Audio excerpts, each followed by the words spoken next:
Et je voudrais tout d'abord remercier Olivier Schoeffer et Hervé Baumelin de venir animer cette soirée sur un sujet qui préoccupe beaucoup les plus grands de cette planète, comme vous avez pu le constater récemment, qui est l'IA générative.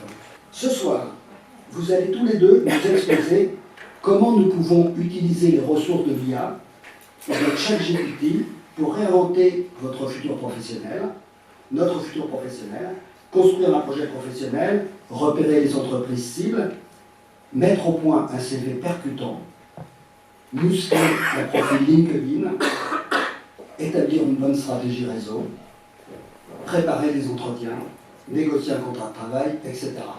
Vaste programme. Bon, aujourd'hui, les produits grand public d'intelligence artificielle générative, ils sont entre nos mains sur un claquement de doigts. Donc, pourquoi ne pas l'utiliser? Je prends un peu le contre-pied. Donc, dans une phase de transition professionnelle, on dit souvent ChatGPT ou l'IA générative, c'est un assistant. Alors, faites attention à l'homomorphisme qui règne à ce moment, c'est pas une personne, c'est pas vivant, c'est pas humain, ça n'a aucune intelligence. Bon, donc, par abus de langage, je vais parler d'un assistant, mais je le remets bien à sa place. Cet assistant, il est disponible, il est là, alors pourquoi s'en priver? Ça n'empêche pas de continuer à faire du réseau, à discuter avec des vrais êtres humains, c'est fondamental. Et puisque cet assistant est là, utilisons-le. Ça ne demande absolument aucune connaissance technique, aucune. Si vous savez poser une question dans un traitement de texte, vous saurez utiliser ces outils-là. Si vous savez utiliser Internet, je pense que je pense le peu, vous saurez utiliser un outil d'intelligence artificielle. Si vous avez un smartphone, c'est magique, il y a une petite app sur Android, sur Apple, voilà, avec vous mettez juste un email et puis vous avez un compte et c'est sous la main, dans la rue, n'importe où. Pas encore bizarre.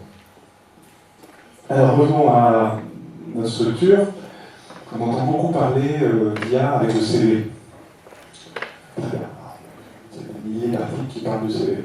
Nous, on pense avec Hervé que ChatGPT ou l'IA générative, ça peut servir absolument à toutes les étapes. C'est ce qu'on a essayé de résumer, de modéliser dans le livre. On n'est pas des experts, donc en disant ce livre, vous ne deviendrez pas expert niveau 25 de tout ce jargon-là. On a cherché, si vous voulez, à verticaliser l'utilisation de l'intelligence artificielle générative sur notre métier, sur ce que vous vivez quand vous êtes en transition professionnelle. C'est humble, on a essayé de faire simple, et le but, je crois, c'est de démystifier, de montrer. Le livre fournit des nombreux exemples de prompts qui sont en langage parfaitement naturel et des réponses qu'on peut obtenir avec ces prompts. Et l'idée, c'est de s'approprier ça et de le mettre à sa patte, à sa sauce.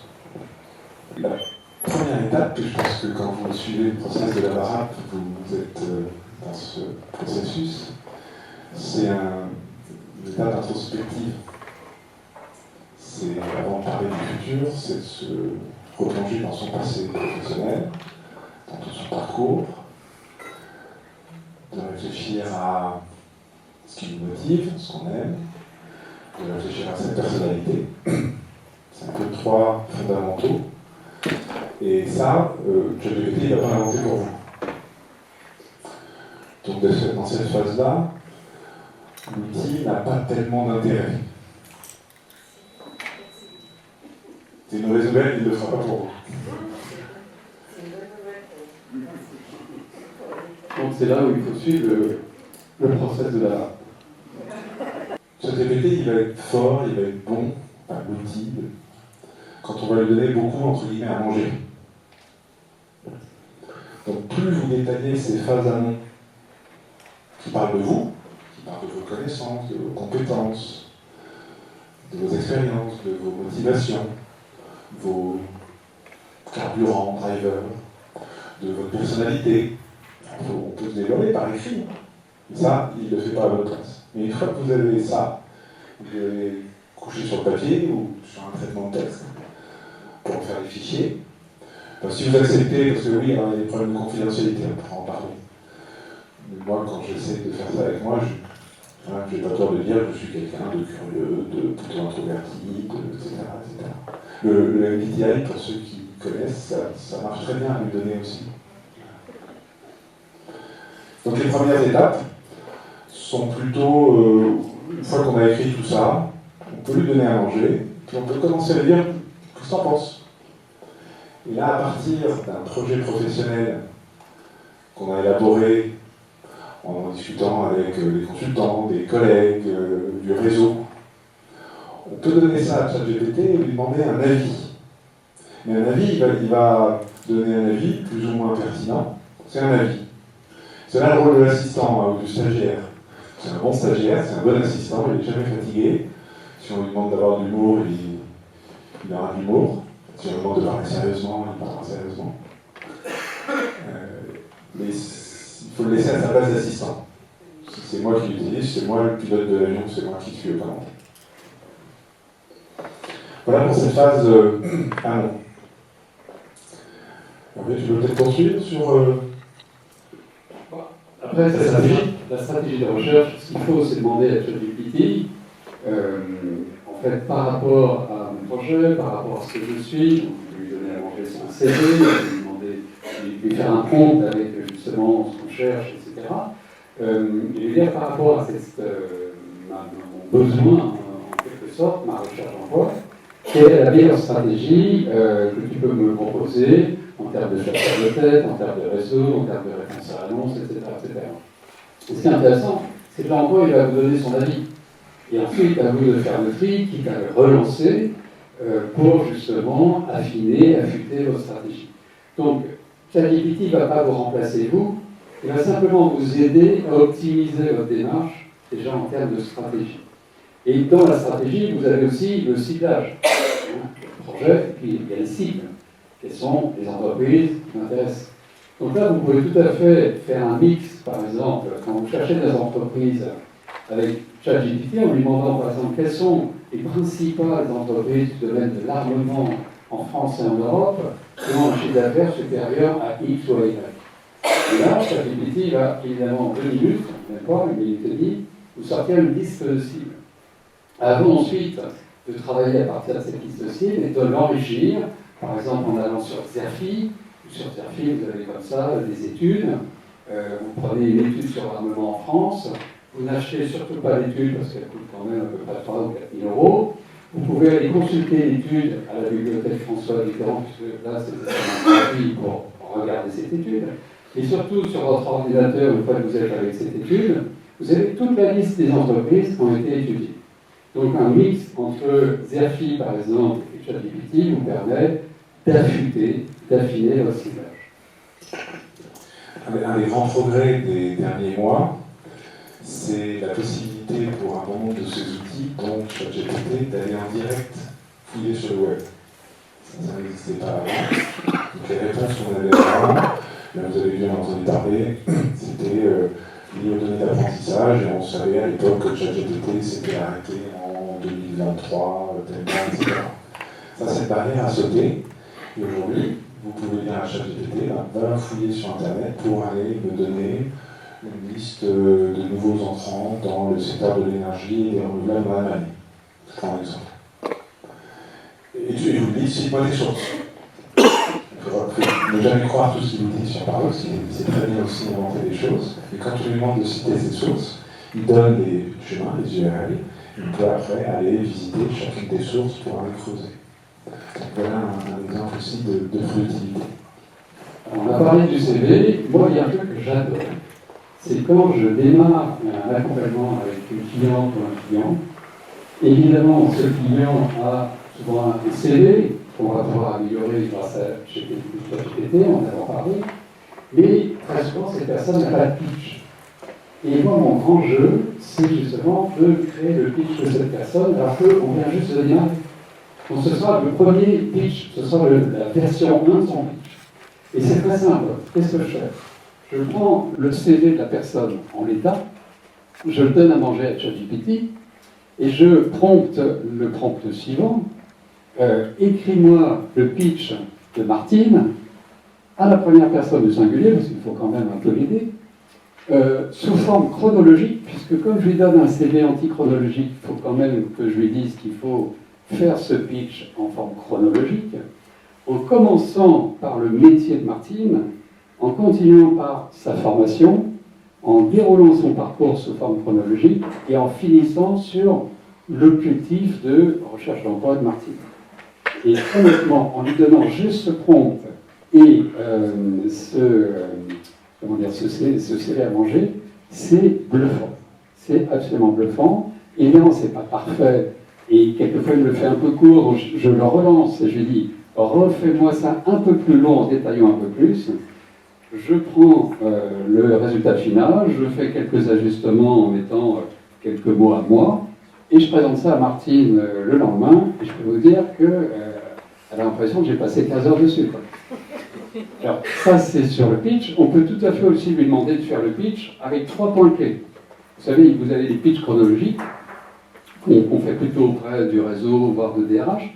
Et puis, vous avez des pitchs un peu plus impactants, où c'est de dire, voilà, je suis directeur financier, et mes 3 forces, c'est ça, ça, ça. Donc là, on fait le même prompt à ChatGPT, et on lui met, tu mets en exergue les 3 forces de Martine. Et on arrive là encore à un résultat extrêmement intéressant.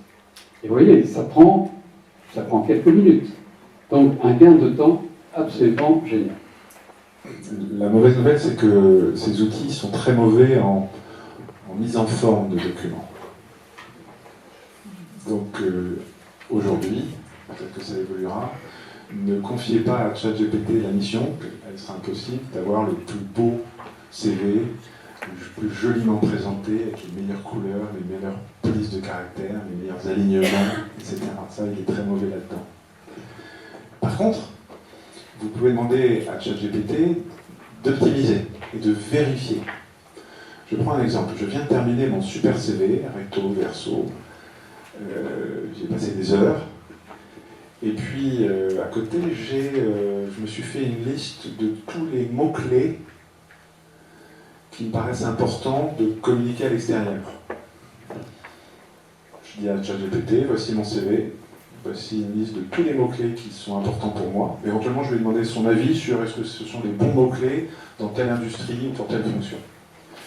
Je lui donne à manger ces 2 fichiers, je lui dis vérifie que mon CV contient tous les mots-clés que je souhaite. En quelques millisecondes, il vous dira si c'est complet ou s'il en manque. On va parler de LinkedIn, c'est exactement la même chose sur LinkedIn. Est-ce que tous ces mots-clés qui sont importants pour moi sont intégrés aujourd'hui dans mon profil LinkedIn? Voilà un exemple de contrôle d'optimisation. Je peux demander à ChatGPT de vérifier que la structure de mon CV est bien cohérente. Je dis voilà, de chaque expérience, je voudrais qu'il y ait par exemple le contexte, ma lettre de mission, mes principales réalisations, chiffrées. Est-ce que tu peux vérifier que mon CV respecte bien cette structure-là?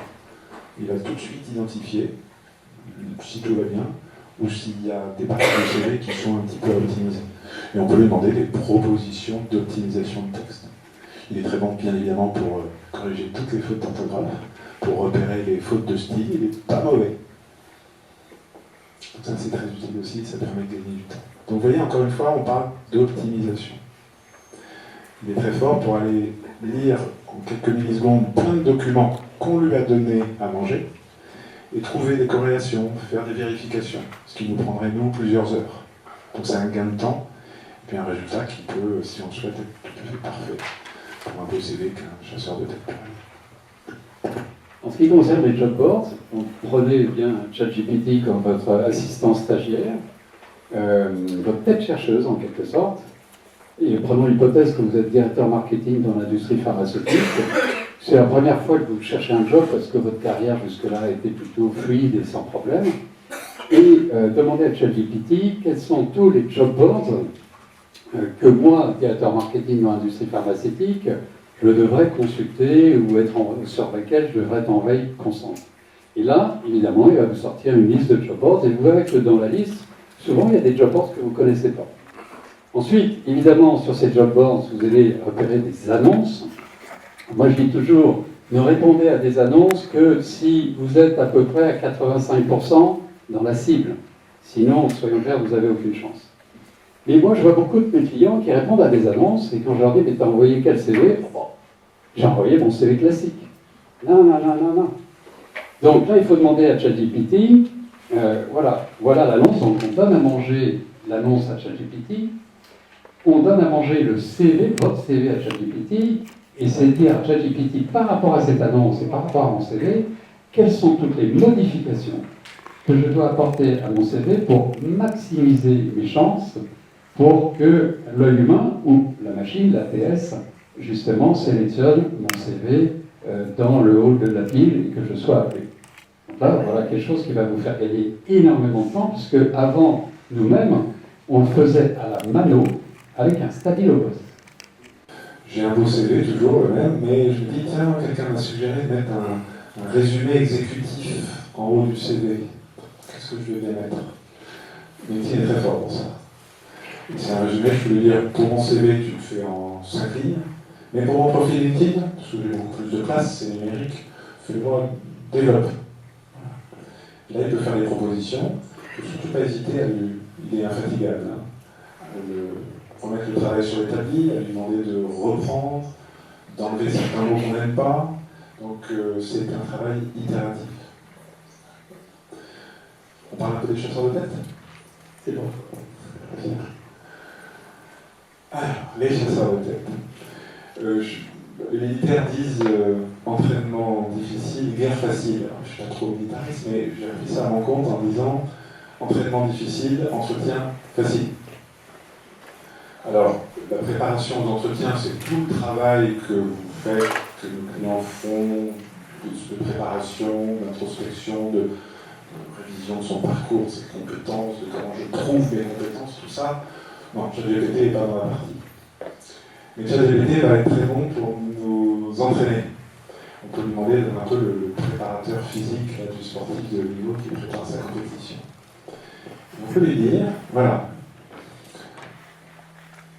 il connaît tout vous, puisqu'il se souvient de tout ce que vous lui avez donné à manger avant. Sauf si vous dites, efface tout ce que tu connais de moi, et bon. Donc il connaît votre CV, il connaît votre parcours, il connaît vos compétences, il connaît vos motivations, il connaît votre personnalité, etc.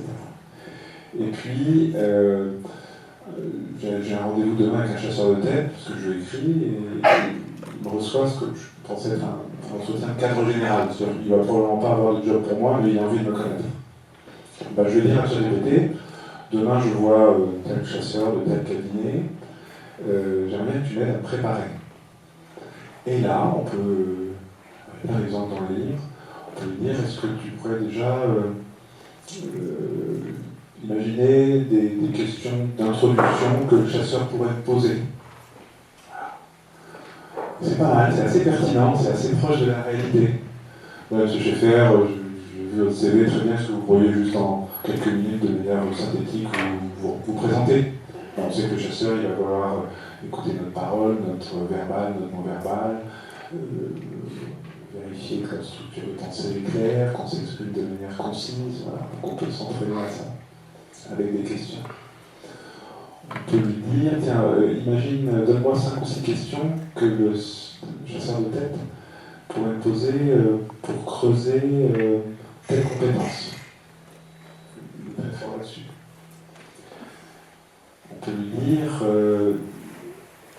mets-moi sous stress. Imagine des questions, et adopte volontairement un ton un petit peu narquois, un petit peu comme parfois il s'appelle. Et en fait, c'est pas des tyrans, les chasseurs de tête. Ce qu'ils veulent vérifier, c'est notre comportement sous stress. Donc oui, ils nous mettent un peu sous stress avec des questions. Et là, ChatGPT est très fort pour retrouver des questions un peu déstabilisantes. Si on sait qu'on va sur un job, si on sait qu'on est reçu parce qu'il y a un job, qu'on a éventuellement eu une description de poste, alors là c'est logique. On dit à ChatGPT, voilà mon CV, voilà la description du poste, et là, identifie tous les points forts que tu vois dans mon CV, et que le chasseur va vouloir un peu travailler, mais identifie aussi peut-être mes points de faiblesse, là où il va venir me challenger. Ça marche plutôt bien, on a de bons résultats avec ça. Imagine des questions que le chasseur pourrait poser sur ma personnalité, sur... Donc ça permet de s'entraîner. Alors, c'est surtout intéressant de demander à l'IA le style de question, puis d'imaginer soi-même les réponses. Bon, on a essayé, c'est pas mal. On peut aussi dire à ChatGPT, qu'est-ce que tu répondrais à ma place? Voilà. Très honnêtement, c'est intéressant à lire, mais parce qu'Arwal a dit, soignez vous-même, tous les autres sont déjà pris, hein, donc soyez vous-même en entretien, et c'est juste la préparation qui vous aura peut-être donné des bonnes idées. Et s'il y a une de ces bonnes idées qui ressort le jour de l'entretien, voilà, c'est gagné. On va parler maintenant du réseau, qui est un sujet que j'aime bien. Donc, dans l'ancien temps, préparation d'un entretien réseau, on allait regarder le profil de la personne, on allait rencontrer, une personne qu'on ne connaît pas forcément, et puis on glissait 2-3 questions, et puis on y allait la faire au fusil. Maintenant, ce que vous pouvez faire, vous prenez le profil de la personne que vous allez rencontrer, vous l'exportez dans votre ordinateur sous forme de PDF. Vous savez, sur LinkedIn, vous pouvez exporter les profils sous forme de PDF. Vous donnez ce PDF à manger à ChatGPT, donc le PDF de Jocelyne Martin, et vous lui dites, je vais rencontrer Jocelyne Martin, ça c'est prompt, dans le cadre d'un entretien d'information, pour mieux comprendre un secteur dans lequel plutôt elle est experte, qui est le secteur de l'assurance. Et moi, ce qui m'intéresse, c'est voir comment elle, justement, elle a réussi à passer de la banque à l'assurance, sachant que c'est mon projet. Quelles sont toutes les questions pertinentes, les 30 questions pertinentes que je pourrais lui poser? Et là, vous avez 30 questions qui sortent en 1 minute et demie. Ensuite, évidemment, faites le tri. Mais vous allez en garder 15. Et ça veut dire qu'en 5 minutes, vous avez préparé votre entretien réseau avec Jocelyne. Quand vous arrivez, vous avez votre liste de questions qui est déjà préparée.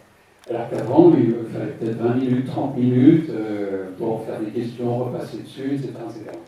Donc vous voyez déjà qu'en termes de réseau, l'entretien réseau, grâce à ChatGPT, peut devenir beaucoup mieux préparé, donc normalement beaucoup plus efficace. Dernière chose sur le réseau, il y a plein d'autres exemples, mais j'aime bien cet exemple aussi. J'ai rencontré hier Jocelyne Martin, je la remercie, donc je demande à ChatGPT d'écrire le mail de remerciement. Et honnêtement, avec un prompt très simple, il vous pond un mail de remerciement sur lequel vous faites 2-3 corrections et hop, vous pouvez l'envoyer. Là encore, vous gagnez un temps fou. Je faisais parler des chasseurs et des entretiens avec les chasseurs, mais avec un peu de chance, le chasseur va vous présenter son client, et puis vous allez être dans la shortlist, et puis vous allez être rencontrer successivement un DRH, un N+1, peut-être un DG, et puis si vous rejoignez un COMEX ou un CODIR, peut-être d'autres membres, des pairs de ce conseil. Et là, ChatGPT peut aussi vous aider à vous préparer. Si vous lui dites, propose-moi une dizaine de questions que le DRH va m'adresser. Et si vous lui dites, propose-moi une dizaine de questions que le DG, mon potentiel N+1, va m'adresser. Et si vous lui dites, donne-moi une dizaine de questions que des pairs du CODIR ou du COMEX pourraient m'adresser, il va vous proposer des questions différentes parce qu'il comprend que ce sont des rôles et des attentes d'interview différentes. Ensuite, vous savez que dans la recherche d'emploi, il y a plusieurs vecteurs. Donc, vous avez utilisé le vecteur des annonces. Je vais répondre à quelques annonces. Vous avez utilisé le vecteur de la chasse de tête, cabinet de recrutement, chasse de tête. Vous avez eu quelques pistes. Vous avez évidemment utilisé le réseau. Là encore, vous avez eu des pistes qui ont été issues du réseau. Mais vous vous rendez compte que dans vos 40 sociétés cibles, grâce aux annonces, aux chasseurs et au réseau, vous avez touché à peu près 30 sociétés. Il en reste 10. Celles-là, par les annonces, par les chasseurs, par le réseau, vous ne les touchez pas. Donc qu'est-ce qu'il faut faire? Deux choses possibles, soit candidature spontanée, soit lettre d'approche directe. Candidature spontanée, vous connaissez ça par cœur, c'est j'envoie une lettre de motivation et j'envoie un CV. Candidature, lettre d'approche directe, j'envoie qu'une lettre et il n'y a surtout pas de CV. Et dans ces deux configurations, évidemment, ChatGPT est votre ami pour la vie. Pourquoi? Parce que déjà, vous allez lui donner des informations que vous allez récupérer de l'entreprise. Donc vous allez récupérer de l'information que ChatGPT lui-même va aller chercher et va synthétiser. Ensuite, vous nettoyez ces informations, vous lui donnez à manger de l'information sur l'entreprise et vous donnez votre CV. Et vous allez avoir une lettre de motivation, vous lui demandez évidemment d'écrire la lettre de motivation.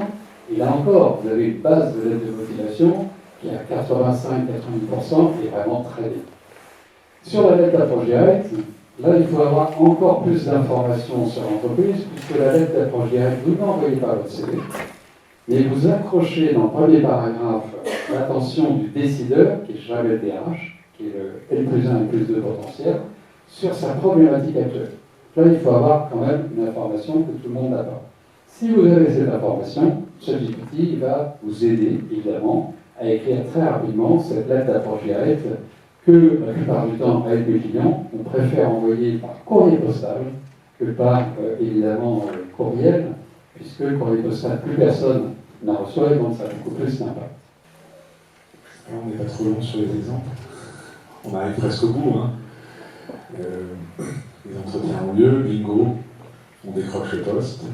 Mais encore faut-il négocier son contrat, son package, etc.